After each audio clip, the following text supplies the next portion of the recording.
Morning. It is time to get started with our lesson today. You've noticed, what does this word mean? Excuses. We hear it many times. Do you know in the Bible there's many excuses? I'm going to give you 2 or 3 examples. Okay? We read in the book in Exodus chapter 3, verses 10 through 11, and chapter 4, verses 10 through 16. Let's read together. It says, "So now I'm sending you to the Pharaoh. Go, lead my people, the Israelites, out of Egypt." But Moses said to God, "I'm not a great man. How can I be the one to the Pharaoh and lead the Israelites out of Egypt?" God had commanded. He didn't ask. He commanded Moses, "Go and tell the people to let my people go." Moses made one excuse. "I'm not a great man. How can I obey Pharaoh? How?" So, what else? Then Moses said to the Lord, "But Lord, I'm telling you, I'm not a good speaker. I've never been able to speak well. And that hasn't changed since you started talking to me. I'm still not a good speaker. You know that I speak slowly and don't use the best word." Then the Lord said to him, "Who made a person's mouth? And who made someone deaf, not able to speak? Who made a person blind? Who can make a person able to see? I am the one. I am the Lord. So go. I will be with you when you speak. I will give you the word to say." Moses was scared. It's like you never know when you will be picked on. Many people today, they have excuses. But Moses said, "My Lord, I beg you to send someone else, not me." Then the Lord became angry with Moses and said, "All right, I'll give you someone to help you. Aaron, the Levite, is your brother, is he? He is a good speaker. In fact, Aaron is already coming to meet you, and he will be happy to see you." So the Lord God said, "Okay, Aaron will meet you. He is a good speaker." So instead of Moses, he uses Aaron to speak. "I will tell you what to say. Then you will tell Aaron, and I will help him. Say, well, I will tell both of you what to do. So Aaron will speak for you like God. You will speak to him, and he will tell the people what you say." Wow. God's word is very powerful. But let's look at another way of Moses. Remember the man. That's Moses. Moses was scared. He was walking around looking for that sheep. That's when he met the burning bush. Who is in that burning bush? God. In fact,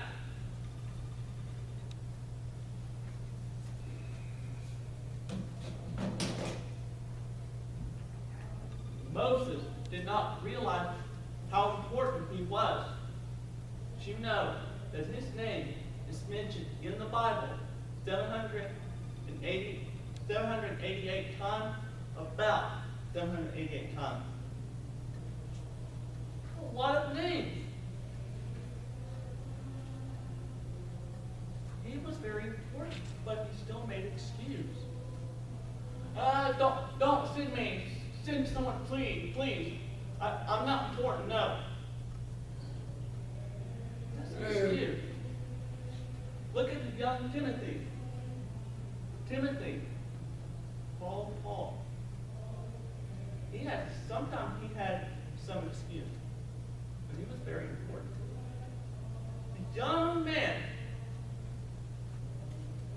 following, and he still lived. He was writing until he died. And he still teach. What was his excuse? No. Maybe he was afraid. I know many here today are very afraid. Don't send me to a mission trip. No, I'm scared. I hear bad things happen up there. Always hear a thing. Did you know this Wednesday our Hispanic will be leaving to El Salvador? They're going to a place where it's different. This summer, a few of our group are going to Kenya. It's different. There's always problems with what? Traffic.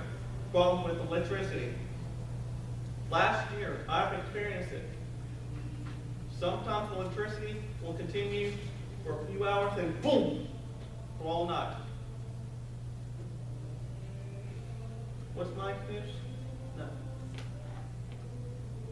Oh, I know. I forgot to go get shot. I forgot this.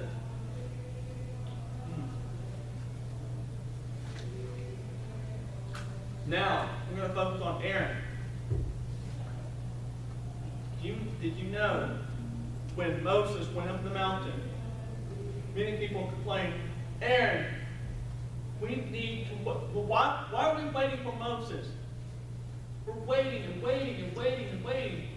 Come on, where is he? Now. We want God. Now. Aaron, stuck. Go ahead and create a golden calf and worship. And God says, Moses, go. The people are now celebrating that. They're celebrating another idol. Moses comes. 10 Commandments. Worship idol? Aaron, who did this? Not me. Blame these people. These people did it. Excuse. This excuse what? He gave what people wanted. Was Moses upset? He was not just upset, he was angry. He was angry. He said, these commandments are no good for you. Boom! Broke it. And God commanded, said, these followers are obeying me, save them. Those reject me, kill them. No matter the children, old, young, doesn't matter. It happens. Have to be careful. Now,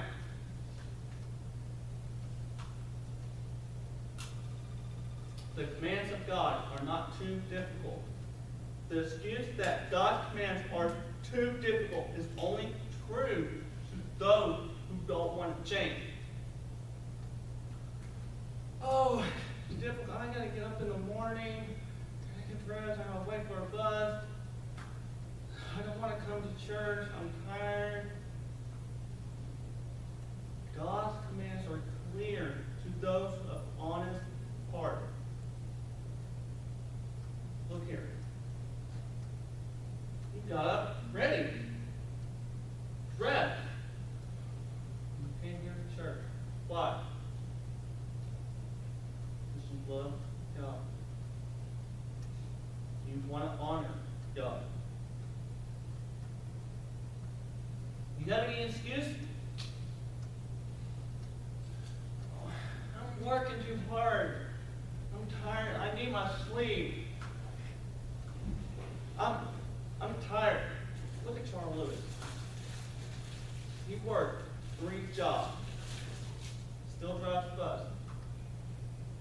He's here. I know some of you are tired because of medicine, and that's all right. No problem. But you're still here. I'm very busy. I have to work. My boss needs me now. I have to go. Why not tell your boss on Sunday?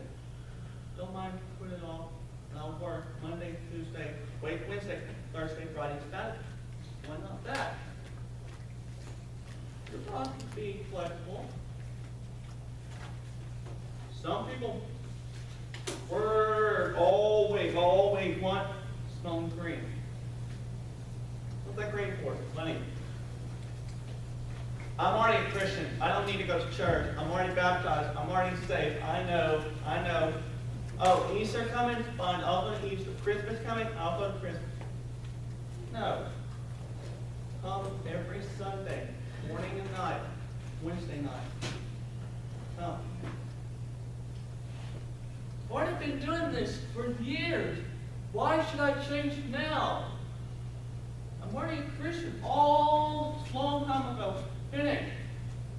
I don't need to change. Yes, you do need to change.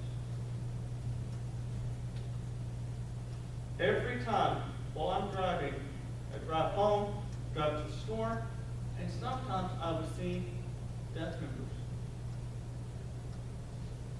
Just a few weeks ago, I almost tried to catch one deaf person that we missed a lot. But she boom already. Last week, I saw another deaf person at the library. I approached to the person, I said, hey. Oh, hi, how are you? Fine, how are you? We missed you. I'm to church. Well, deaf members make an excuse. Why should you make an excuse when God already knows what your heart says? Oh, I'm hurt. I don't feel good. Pray for you. But sometimes when you go out and we see, how are you feeling? I'm okay. How's your arm hurt? Oh, yeah, my arm still hurt. Why are you bawling? I don't feel good. My stomach's upset. Pray for you. They can go out and eat and meet the same person again. But your stomach's hurting. You should stay home. Oh, I was hungry. That's why my stomach hurt.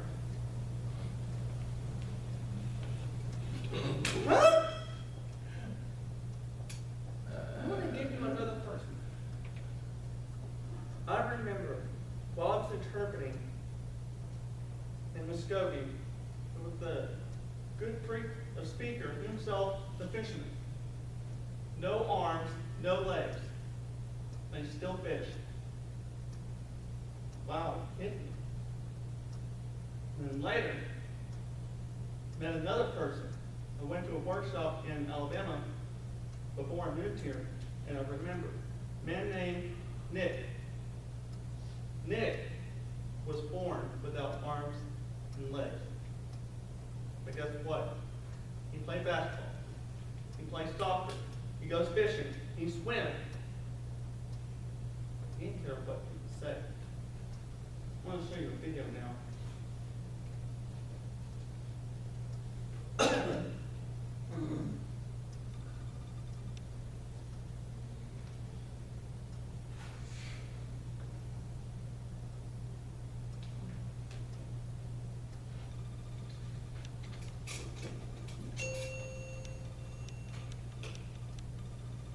When you're in school, when you're growing up in life, it actually sort of matters to people how you look. And then it matters to you because it matters to others. And the fear that we have is that we're going to be alone. that we're not good enough. And we have to change ourselves. And so many people put me down and say, Nick, you look too weird and no one's really your friend and you can't do this and you can't do that.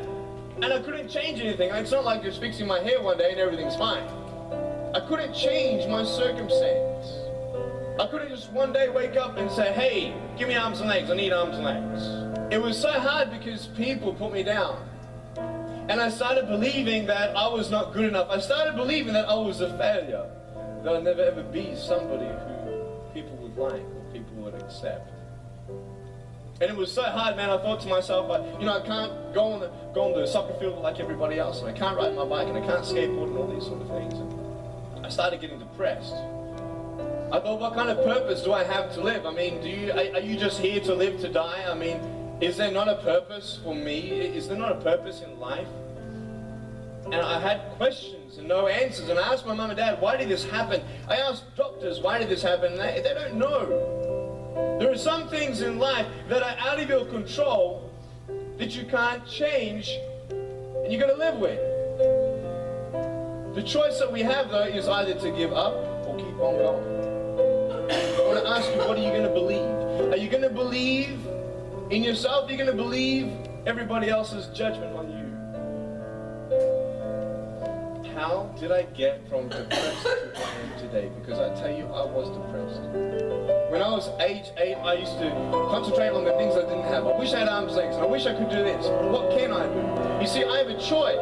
I can either be angry for not having arms and legs or be thankful for my chicken drumstick. And I'm traveling around the world. It's amazing. But I had to ask myself a couple questions. And the first question was really, who am I? Who am I? I'm Nick Vujicic, but who is that? Because there's nothing good about having no limbs. But I love my life. Do you want to know why? Because I've seen the purpose. When you see me for the first time, many of you felt sorry for me. Do you feel sorry for me anymore? No. Why? Because you know who I am. But don't you remember I have no arms and no legs? Would you want to be my friend?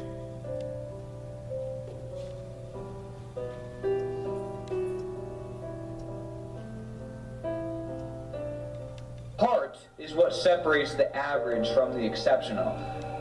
Show me it.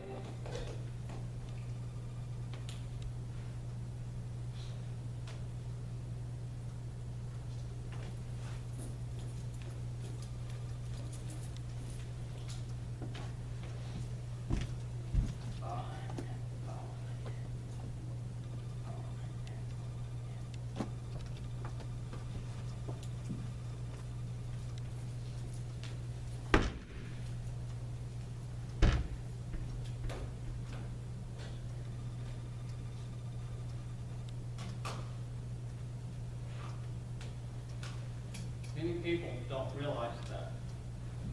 Nick, he asked God, why? Why am I like this? Now you notice, many people say, wow, he can play basketball, he plays soccer, he plays almost anything. We should become like Nick. He always encouraged people, don't give up. No excuses. I want to dream, I want to go and work with this place. Do it. I want to become a Christian. Do it. Excuses keep people away from God. Excuses can keep us from being servants we should be for God. Oh, I'm not ready. My family's not here. I want all my family to be here, see me baptized. Hey, fine. What happened? Boom. Should not put it off. No excuses. When you are ready, you are ready. You have family here. Maybe mom and dad have said, hey, we should be there. Then later, they will be happy. And you know, technology today, we have cameras. People in the world will say, oh, wow, Brother and sister already baptized? Wow, I'm going to share with my friend. That person's big, now Jake, what? I've become a Christian also. What is your excuse?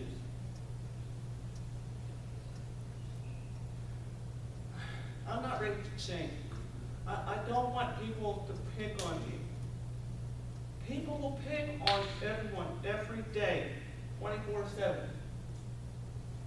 What do? Negative, boom, negative, boom, negative, boom. To show that you can change. Whether you're involved with drugs, alcohol, bad things in life, bad family, you can change. Already a Christian is wonderful. But if you stray, and stray, and stray, God, He's waiting for you. And when you excuse me, you say, I'm ready to face God. You're not a Christian. You're ready to confront God. Please. You will be afraid. I will be afraid also. I will look up. God, you already know what I did. And God could look. If He found my name, book of life, oh, I will have peace. I encourage you to stop making excuses. Tell those friends, family, people we have not seen for a long, long time. Tell them, excuses, stop, please. Come to church. And I hope next Sunday on Easter, we will have many people come. Encourage your friends, encourage your family to go to the hearing service with us, and sit with us, and listen to Brother Mitch. And next Sunday will be awesome preaching. Why? Because many people will line up telling you what they did before and now what they've done now. So please, go. Are you ready to make a stop